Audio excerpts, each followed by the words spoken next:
നമസ്കാരം. വീണ്ടും മണിപ്പിച്ച് മലയാളം യൂട്യൂബ് ചാനലിൽ നിങ്ങളൊക്കെ കാണുന്നതിൽ എനിക്ക് വളരെ സന്തോഷം. ഇന്ന് മാർക്കറ്റ് 60 പോയിന്റ് അപ്പിലിരിക്കുന്നു. ഇടയ്ക്ക് ഓൾ ടൈം ഹൈ ടച്ച് ചെയ്ത് താഴെ ഇറങ്ങിയിട്ടുണ്ട്.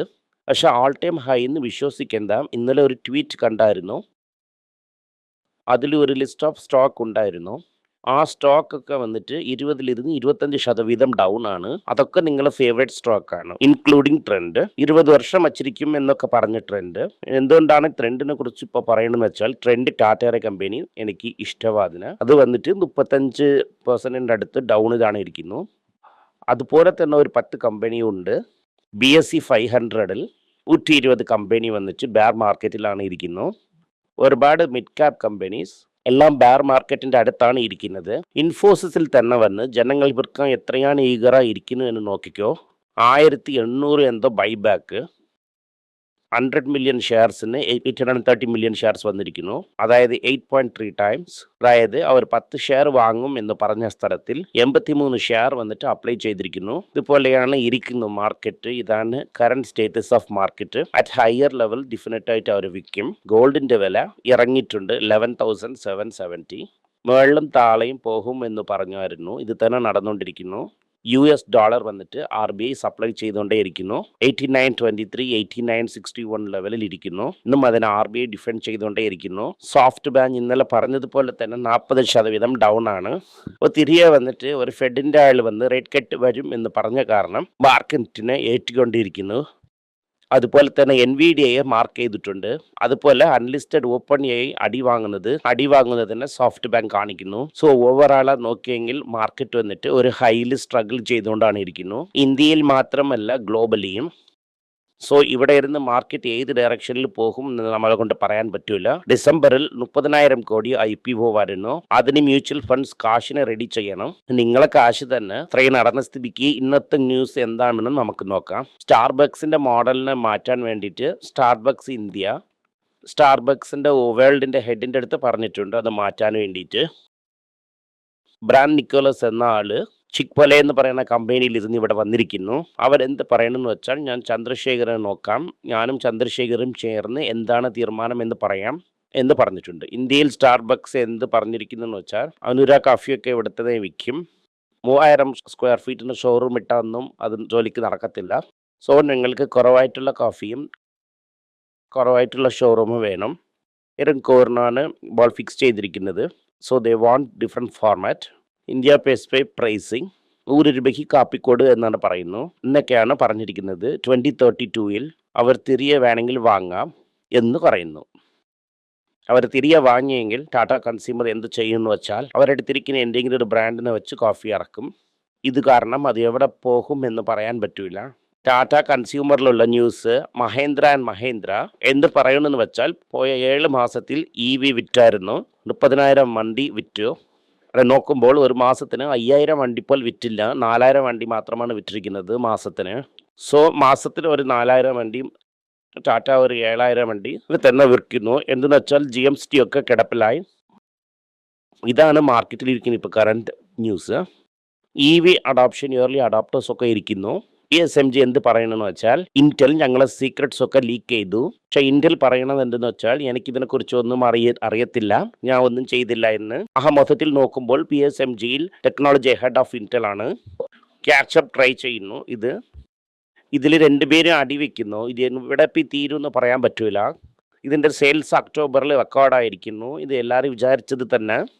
എന്തെന്ന് പറഞ്ഞാൽ ഇതിന് GST കട്ടാണ്. സെപ്റ്റംബർ 22 വരയ്ക്കും സെയിൽസിനെ നിർത്തിയാണ് വച്ചിരുന്നത്. സോ ഇത് കാരണം ഈ വർഷം ഫുള്ള് നോക്കിയാൽ തന്നെ ഡിമാൻഡ് ആക്ച്വലി എത്രയാണ് കയറിയിരിക്കുന്നു, എവിടെ പോയി തീരും, ഇതെക്കുറിച്ച് നമുക്ക് പറയാൻ പറ്റും. പിന്നെ സൈഡസും RK ഫാർമ എന്ന് പറയുന്ന കമ്പനിയും അമേരിക്കയിൽ ഒരു പുതിയ ഡീൽ സൈൻ ചെയ്തിട്ടുണ്ട് പ്രോഡക്റ്റ് ഡെലിവറിക്ക്. ഇത് കാരണം അടുത്ത ലെവലിൽ എങ്ങനെ പോകും നോക്കണം. ഞാൻ പറഞ്ഞതുപോലെ ഫാർമയുടെ മേലെ ടാരിഫ് വരുന്നതാണ് നോക്കണം. വരുമാനം നോക്കിയാൽ വരത്തില്ല. എന്തെന്ന് വെച്ചാൽ ട്രംപ് കാശിനെ കട്ട് ചെയ്യണം എന്ന് വിചാരിക്കുന്നു. ഇന്നലെ 10% കയറിയ നാറ്റ്കോ ഇന്ന് 5% ഇറങ്ങിയിട്ടുണ്ട്. അതിൻ്റെ ശേഷം എല്ലാ ജനറിക്സും വന്നിട്ട് GLP പ്രൈസസിനെ റീവർക്ക് ചെയ്യുന്നു. ഇതെന്ന് പറഞ്ഞാൽ നോവോ നോർഡിസ്ക് തന്നെ വീഗോവിയുടെ പ്രൈസിനെ കട്ട് ചെയ്തിരിക്കുന്നു. വീഗോവി പ്രൈസ് കട്ടായതിൻ്റെ കാരണം ഇവർ വന്നിട്ട് പ്രൈസ് അഡ്ജസ്റ്റ് ചെയ്ത് ലോവറായിട്ട് കൊണ്ടുപോകുന്നു. ഒരു whole bunch of Indian players വന്നിട്ട് റെഡിയായി ഉണ്ടായിരുന്നു. അതായത് മാർക്കറ്റിൽ സ്റ്റോക്കിനെ ഇറക്കാൻ വേണ്ടിയിട്ട്. ടെസ്ല എന്ത് പറയണമെന്ന് വെച്ചാൽ ഞങ്ങൾ സെപ്പറേറ്റ് ആയിട്ട് ഇന്ത്യയിൽ ഒരു EV നെറ്റ്വർക്കിനെ റെഡി ചെയ്യുമോ എന്നാണ് പറയുന്നു. ഈ EV നെറ്റ്വർക്കിൽ വെറും ടെസ്ല மட்டுം ചാർജ് ചെയ്യൂല, എല്ലാ കമ്പനിയും ചാർജ് ചെയ്യും. ടെസ്ല ഇന്ത്യയിൽ സക്സസ്ഫുൾ ആവണമെങ്കിൽ അവർ വന്നിട്ട് വിലയിനെ കുറയ്ക്കണം. ഈ വിലയിനെ വെച്ചുകൊണ്ട് ഇന്ത്യയിൽ വിൽക്കാൻ വിചാരിച്ചാൽ ഒന്നും നടക്കത്തില്ല. നിങ്ങൾ എന്ത് വേണമെങ്കിലും ചെയ്തു നോക്കാം. ഇവരേക്കും വിറ്റത് മാത്രം മിച്ചം. ഹൈ എൻഡ് കാർ ടാക്സിന് ഇട്ട് ആരും വാങ്ങൂല. അടുത്തത് ഇന്ത്യയിൽ ഇരിക്കുന്നത് മെയിൻ ട്രെൻഡ് ടെലികോം. ഇന്ന് ഗവൺമെന്റ് എങ്ങനെയോ കഷ്ടപ്പെട്ട് സിക്കാക്കിയ BSNL എന്നിട്ട് VI വലിയ കാശൊന്നും വരത്തില്ല എന്ന് അറിഞ്ഞ ഉടനെ പ്രൊമോട്ടേഴ്സ് കടത്തി വിറ്റതാണ്. BSNL സിക്കാണ്. റിലയൻസും എയർടെല്ലും എൻജോയ് ചെയ്യുന്നു. 4 പേരും ചേർന്ന് റെക്കോർഡ് വോളിയൂംസ് വരുമെന്ന് ഈ ക്വാർട്ടറിൽ എന്നെ എതിർനോക്കി അവരിയ്ക്കുന്നു. ഡേറ്റ യൂസേജും വോയിസ് യൂസേജും ഹൈ ആയിരിക്കും. ഇരിക്കുന്നേ എന്ന് കേറ്റെങ്കിൽ ഉടനെ യൂസേജിനെ കുറയ്ക്കും. ഇപ്പസ്റ്റ് മാർക്കറ്റിൽ ലോകത്തിലെ ഇന്ത്യ തന്നെ. അടുത്തത് IMS എന്ത് പറയണമെന്ന് വെച്ചാൽ US ടാരിഫ് പെട്ടെന്ന് കുറഞ്ഞില്ലെങ്കിൽ ഇന്ത്യയെ കൊണ്ട് വലുതായിട്ട് എക്സ്പോർട്ട് ഒന്നും ചെയ്യാൻ പറ്റൂല. ഇന്ത്യയെ കൊണ്ട് വലുതായിട്ട് എക്സ്പോർട്ട് ചെയ്യാൻ പറ്റിയില്ലെങ്കിൽ ട്രേഡ് ഡിഫിസിറ്റ് കൂടുതലായിരിക്കും. പിന്നെ റുപ്പിയും പ്രഷറിലിരിക്കും എന്ന കാര്യത്തിന് അവർ പറഞ്ഞു. പക്ഷെ അതവർ സമ്മതിച്ചില്ല എങ്കിലും ഇതാണ് യഥാർത്ഥ കാര്യം. അമേരിക്ക എത്ര പെട്ടെന്ന് കൈയെഴുത്തിടുന്നോ അത്രയ്ക്ക് നമുക്ക് നല്ലതാണ്. ഈ സീസൺ വാഷ് ഔട്ട് ആണ്. അടുത്ത സീസണും വാഷ് ഔട്ട് ആകുമോ എന്നതാണ് ചോദ്യം. ഇത് വന്നിട്ട് റുപ്പിയുടെ മേളിൽ ഒരു ഹെവി പ്രഷറിനെ കൊണ്ടുവരും. ഇപ്പോഴേ ഒരു ഹെവി പ്രഷർ കൊണ്ടുവന്നിട്ടുണ്ട്. RBI കാരണമാണ് അത് രക്ഷിച്ചു നിൽക്കുന്നത്. RBIക്ക് എത്ര ദിവസം ഇങ്ങനെ ചെയ്യാൻ പറ്റുമെന്ന് അറിയാൻ പറ്റുന്നില്ല. എന്നു വെച്ചാൽ ഇവരും എടുത്തുകൊണ്ട് പോകുന്നു. ആരെന്ന് വെച്ചാൽ നമ്മളെ FIയും കാശിന് വെളിയിൽ എടുത്തുകൊണ്ട് പോകുന്ന കാരണം വളരെ പ്രഷറിലാണ് മാർക്കറ്റ് ഇരിക്കുന്നു. അതുപോലെ തന്നെ MyTVS എന്ന് പറഞ്ഞ് ഗാരാജൊക്കെ വച്ച് ചെയ്ത് ഇരുന്ന ലോജിസ്റ്റിക് കമ്പനി വന്നിട്ട് ഗ്ലോബലായിട്ട് പോകാമോ എന്ന് നോക്കുന്നു. അത് ഇന്ത്യയുടെ പുറത്തു കൂടെ ബ്രാഞ്ചസ് ഒക്കെ ഇടാമോ എന്നാണ് അവർ നോക്കിക്കൊണ്ടിരിക്കുന്നത്. ഇടുമോ ഇടത്തില്ലയോ എന്ന് നമ്മൾ വെയിറ്റ് ചെയ്ത് നോക്കാം. അടുത്ത വളരെ ഇമ്പോർട്ടൻറ്റ് കാര്യം എന്തെന്ന് വെച്ചാൽ മാരുതിയുടെ ഷെയർ പ്രൈസസ് ഈ പ്രാവശ്യം വളരെ കയറിയിട്ടുണ്ട്. ഈ പ്രാവശ്യം 45% കയറി. അവർ വന്നിട്ട് മറ്റ് ആറ്റോ കമ്പനീസിനൊക്കെ അവർ ബീറ്റ് ചെയ്തിട്ടുണ്ട്. എന്നാൽ പൊറുത്ത മട്ടിൽ ടാറ്റ വെഹിക്കിൾ പാസഞ്ചറും ടാറ്റ മോട്ടോർ കമേഴ്ഷ്യലും വളരെ ചീപ്പായിരിക്കുന്നു. ഇതിലിരുന്ന് 5 വർഷം കഴിഞ്ഞ് അവർ നമ്പർ 2 പൊസിഷൻ ഇന്ത്യയിൽ കൺസോളിഡേറ്റ് ചെയ്യും. ആ കമേഴ്ഷ്യൽ വെഹിക്കിൾ ഇവാക്വനെ ഡൈജസ്റ്റ് ചെയ്ത് ഇന്ത്യ ഫുള്ളാ ക്യാപ്ചർ ചെയ്ത് വലിയ പൊസിഷനിലിരിക്കും. ഇതിൽ നമ്പർ 4 എന്ന് പറയുന്നത് നമ്പർ 3 ആകാൻ കൂടെ ചാൻസ് ഇരിക്കുന്നു.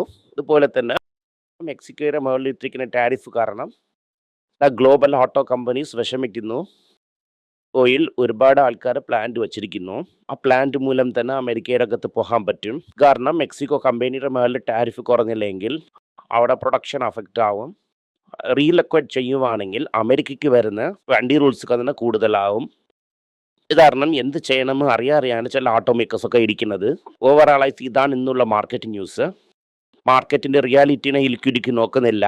ഇല്ലെന്ന് വെച്ചാൽ പ്രോഫിറ്റ് ഗ്രോത്തിൽ ലാസ്റ്റ് 12 ക്വാർട്ടേഴ്സിൽ ഹിസ്റ്ററിയിൽ ഇല്ലാതെ അത്രയ്ക്കും കുറസ്റ്റാണ്. ഇത് നല്ല സ്റ്റോക്കിനെ തിരിയാൻ നോക്കിയാലും അതിൻ്റെ വില കൂടിയിട്ടുണ്ട്. ഈ പ്രൈസ് കൊടുത്ത് വാങ്ങിയാൽ തിരിച്ചത് ഇറങ്ങുവാണെങ്കിൽ നമ്മൾ അതിൽ അകപ്പെടും. ഇത് കാരണം നമ്മൾ ഇതുപോലത്തെ സിറ്റുവേഷനുകളിൽ വളരെ സേഫായിരിക്കുന്നത് നല്ലതാണ്. ഇന്റർനാഷണൽ മാർക്കറ്റിൽ ബ്രിട്ടൻ വന്നിട്ട് ബഡ്ജറ്റ് വന്ന് പ്രസന്റ് ചെയ്തിരിക്കുന്നു. ജനറൽ ടാക്സ് റൈസ് അല്ല, പക്ഷേ പെൻഷൻ ടാക്സ് എന്നിട്ട് 1 മില്യൺ പൗണ്ടിന്റെ മേലിരിക്കുന്ന വീടിന് ആ വീട്ടിന്റെ മേലിൽ ഇനിയൊരു ടാക്സ് ഇടും എന്ന് പറഞ്ഞിട്ടുണ്ട്. അത് കാരണം ഇത് അവിടെ ടാക്സ് ഇട്ട് കയറ്റുന്നതായിട്ട് അവർ നോക്കിയിരിക്കുന്നു. ഗവൺമെന്റ് വന്നിട്ട് കെവിൻ പാർട്ടിന്റെ ലേബർ പാർട്ടിയുടെ pack Banshees prime minister against ആയിട്ട് വോട്ട് ഇടുമെന്ന് എന്ന പ്രഷറിൽ ഇത് നടന്നിരിക്കുന്നു. ഇത് കാരണം ഇംഗ്ലണ്ട് വന്നിട്ട് ഒരു ക്രൈസിസിലിരുന്ന് ഇനിയൊരു ക്രൈസിസിന് അമ്പിളായിക്കൊണ്ടിരിക്കുന്നു. ഇന്നലെ ജപ്പാനെ കുറിച്ച് പറഞ്ഞായിരുന്നു.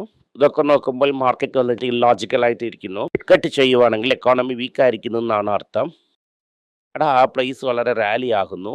മാർക്കറ്റ് എക്കണോമിക്സ് ഫണ്ടമെന്റൽസിനെ ട്രാക്ക് ചെയ്യുന്നില്ല എന്നത് ഇത് ക്ലിയർ ആയിട്ട് മനസ്സിലാവുന്നു. നന്ദി, നമസ്കാരം.